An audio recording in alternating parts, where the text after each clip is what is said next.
sacerdotes Anás e Caifás, a palavra de Deus veio a João, filho de Zacarias, no deserto. Ele percorreu toda a região nas imediações do Rio Jordão, pregando o batismo de arrependimento, para a remissão de pecados, conforme está escrito no livro das palavras do profeta Isaías.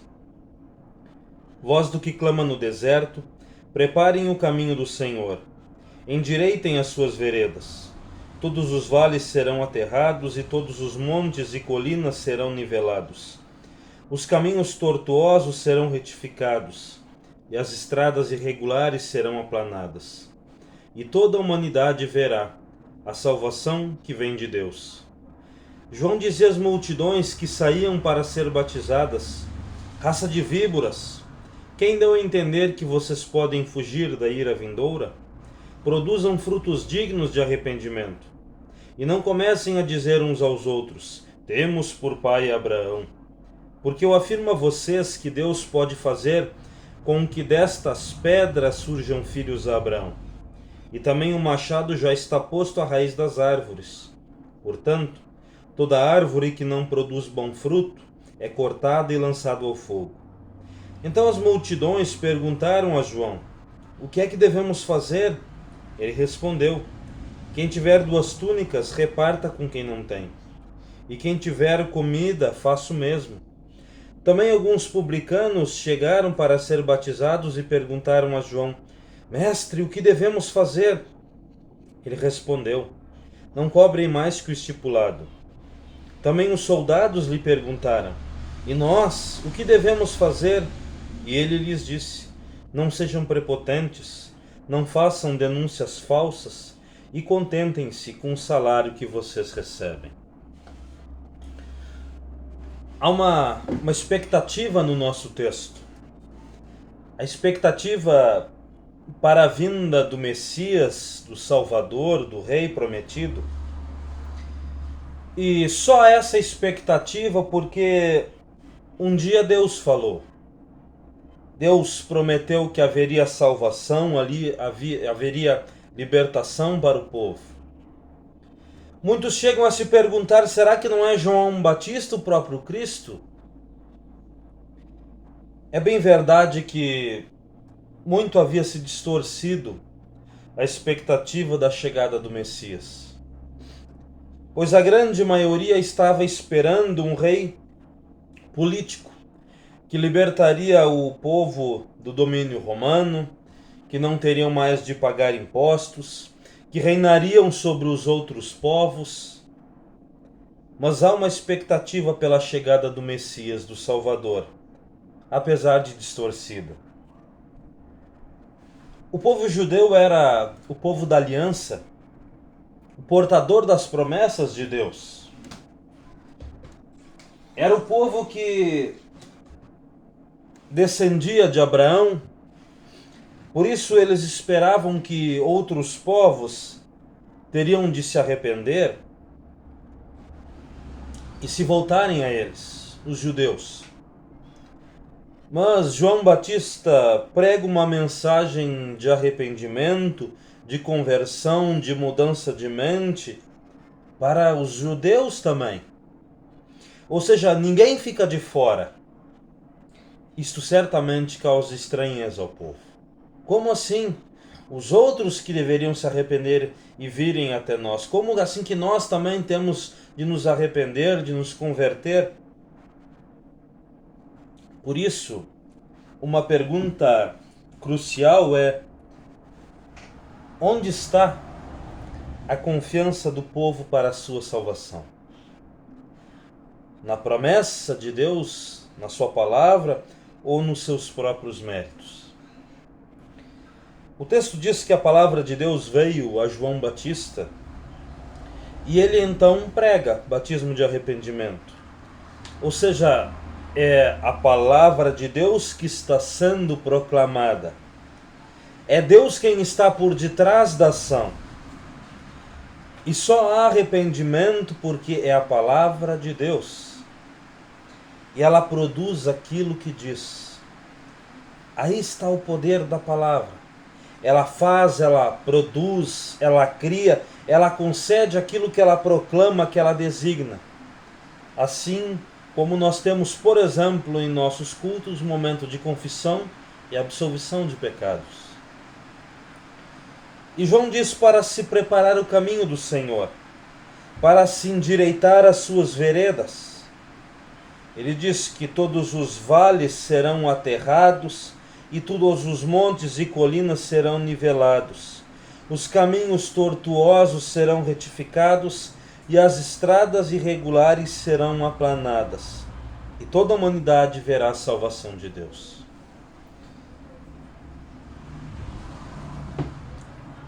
Não há soberbo que diante do caminho do Senhor não seja nivelado. Não há religiosidade falsa, hipócrita, da boca para fora, que não, diante de Deus não seja revelada. Não há coração aflito, angustiado por perdão, por salvação, que não seja consolado, preenchido no caminho do Senhor. E toda a humanidade verá a salvação, ou seja, ela está aí, revelada em Jesus Cristo, o Deus homem, oferecido a todos. Ele é o caminho a ser seguido, o caminho a ser percorrido.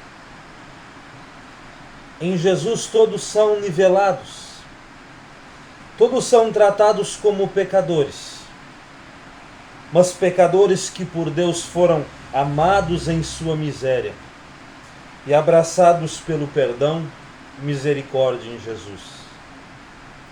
Em Jesus tudo é nivelado. Não há alguém que possa se considerar menos pecador do que qualquer outro, seja quem for. E não há ninguém que possa dizer que não foi por ele que Jesus entregou-se em seu lugar por amor para o perdoar. Mas João tem palavras muito fortes neste texto. Muita gente ia até ele para ser batizada. Mas João chama alguns de raça de víboras.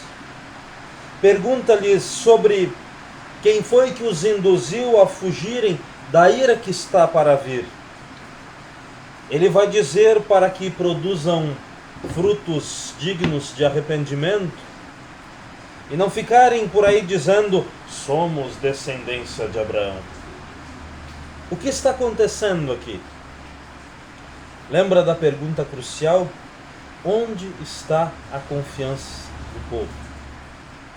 Pois é, eles estavam confiando na sua descendência, na sua religiosidade externa, nos seus ritos, na sua frequência ao templo, nas suas regras, no seu dízimo, no seu dar esmolas, mas o coração estava longe do Senhor, da confiança na sua palavra, e não viviam a partir dela, que os direcionava em amor ao próximo.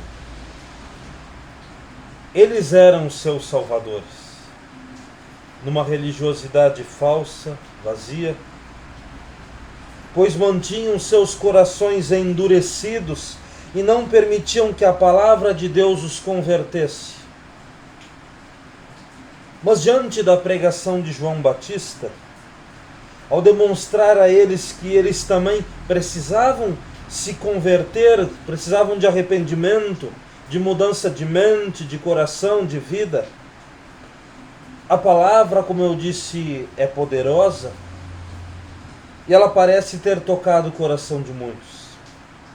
E então alguns vêm a João e perguntam: o que fazer agora então? Eles perguntam como deveriam agora então viverem as suas vidas.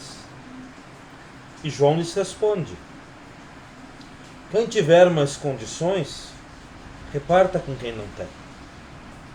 Aos publicanos, cobradores de impostos, que tinham o hábito de cobrarem a mais para desviarem um tanto a mais para si, ele diz: não cobre mais que o estipulado. Aos soldados que tinham uma mania de serem prepotentes, arrogantes, de inventarem falsas acusações, ele diz: Não sejam arrogantes. Não inventem falsas acusações. O que João está fazendo aqui? João está manifestando a eles o verdadeiro arrependimento, que se reconhece como pecador, se agarra ao perdão de Deus dado gratuitamente e volta à sua vida normal, ao seu dia a dia.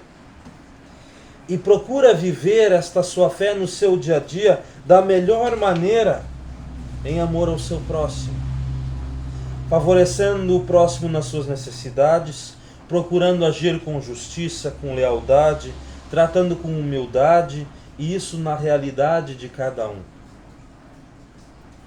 Nós estamos vivendo o tempo de advento, lembramos a vinda de Jesus ao mundo, seu nascimento, e olhamos para a frente, para a sua segunda vinda no fim dos tempos. E a pergunta crucial ainda segue valendo: onde? No que está a nossa confiança? Se está no fato de sermos, de repente, luteranos, católicos, assembleianos, presbiterianos, metodistas, batistas, enfim, alemães, brasileiros, espanhóis, ingleses, se está no fato de sermos da família tal, ou porque de repente eu sempre frequentei a igreja, ou eu sempre ajudei nas atividades, eu ofertei, eu fiz isso e aquilo, ou porque eu sou pastor, enfim. A palavra de Deus vem nos dizer que não estamos colocando a nossa confiança no lugar certo. E esta palavra de Deus, que é o próprio Jesus, produz aquilo que ela diz. E vem nos dizer que Ele, Jesus, aplainou o caminho para nós passarmos. Que Ele é o caminho a ser seguido, a ser percorrido, em confiança na sua obra, no perdão que Ele nos deu de graça. Em vivermos em confiança na sua obra, no perdão, no amor que Ele tem por nós, na vida eterna que para nós Ele conquistou. Na nova vida que nele nós temos e que vivemos em amor ao próximo, nas diferentes realidades, vocações que cada um de nós vive em seu dia a dia. Se nos perguntarmos, Jesus, Ele me amou, me perdoou, eu reconheço que sou um grande pecador, que preciso deste perdão, mas me agarro ao perdão que Ele me deu de graça. Mas agora, que nem a pergunta que eles fizeram no texto, o que eu faço em minha vida enquanto eu estou neste mundo e aguardo a sua segunda vinda? A resposta da palavra de Deus é: esposa, marido, se respeitem, se ajudem, se amem, eduquem os filhos. Filhos, respeitem os pais. No trabalho, sejam honestos. Trabalhem da melhor maneira como ao próprio Senhor. Nas relações entre as outras pessoas, tratem a todos com bondade, com fidelidade, com mansidão. Deus, através de Jesus, a própria palavra encarnada, nos dá perdão, nos salva. E a cada um de nós que crê, Ele nos salvou. E Ele nos devolve para a nossa vida no nosso dia a dia. Muita gente pensa que agora terá de viver uma vida diferente da normalidade que nós vivemos neste mundo. Mas nós vimos no texto o que João Batista fez. Devolveu as pessoas com uma nova consciência para os seus afazeres normais, diários, cotidianos. Como eu disse, Deus, através de Jesus, nos salvou e nos devolve para a nossa vida no dia a dia.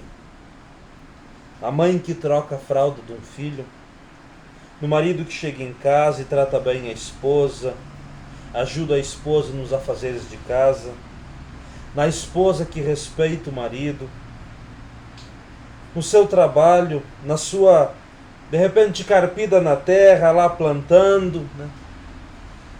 Seja uma grande plantação, seja uma hortinha no fundo de casa, seja um pequeno jardim de 2, 3 metros quadrados que você tem ali, plantar uma flor, cuidar. Foi um pedacinho de terra, um pedacinho da criação de Deus que Ele deu para você cuidar. Ali você serve a Deus. No seu bom trato com o seu vizinho, bom dia, boa tarde. Posso te ajudar? Ajudar a carregar uma sacola do supermercado? No favorecer aquele que está em necessidade? Aí você serve a Deus. Aí você vive a sua fé. Com a consciência de quem sabe se amado e perdoado por Deus em Jesus Cristo. Com a consciência de quem foi convertido pela ação de Deus em sua palavra e agora vive a vida que Deus te deu da melhor maneira, da melhor forma possível. Dores, sofrimentos, tem. Mas a segunda vinda de Jesus é certa. Assim como foi a sua primeira vinda. E nós estamos celebrando o Natal.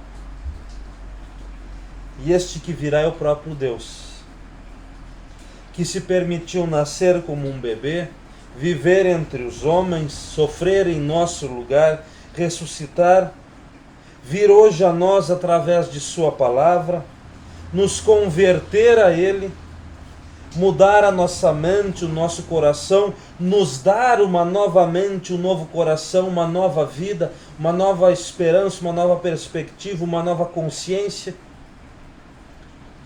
E este Jesus virá em breve.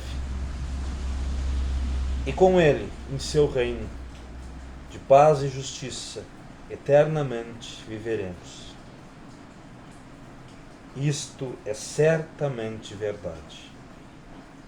Amém. Convido você a acompanhar sempre nossos vídeos devocionais. Caso você queira recebê-los no particular via WhatsApp, entre em contato comigo aí que eu posso fazer isso, é sem compromisso algum, é gratuito, tá bom? Se um dia você quiser frequentar os cultos conosco, sinta-se convidado, com certeza será bem-vindo, bem recebido. Se você mora em outros lugares, né, e gostaria de conhecer uma das nossas igrejas, entre em contato, eu ajudo, oriento você. Nós temos igrejas espalhadas aí por todo o Brasil, no mundo, enfim. No mais, grande beijo, grande abraço e fique na paz do nosso Senhor e Salvador Jesus Cristo. Amém.